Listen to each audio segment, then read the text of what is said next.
காலை வணக்கம். நம்ம வீட்டில் வந்து மினி டிஃபன் நார்மல் தோசை தான்.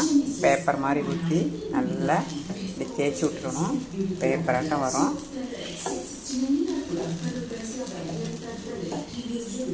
நாங்கள் வந்து 2 பேர் தான் இருக்கோம், அதனால் சிம்பிளாக தான் நான் பண்ணுறேன். நான் வேறு எதுவும் நான் செய்யலை. பாருங்கள், கார சட்னி, 2 தக்காளி, 4 பல் பூண்டு, 3 மிளகா வந்து விதையெல்லாம் நீக்கிட்டு போட்டிருக்கேன். சால்ட்டு கொஞ்சம் நல்லா வணக்கிடணும். எண்ணெய் விட்டு வணக்கிட்டு அரவை, மறுபடியும் ஒரு தாளிப்பு. இட்லிக்கும் நல்லாயிருக்கும், தோசைக்கும் நல்லாயிருக்கும். தோசை பாருங்கள், அப்படியே கடை தோசை மாதிரியே வரும். பேப்பராட்டம் வர முடியும்.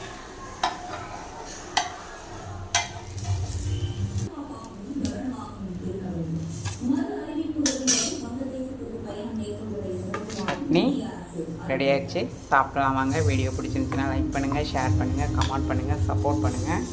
நெக்ஸ்ட் வீடியோவில் பார்ப்போம்.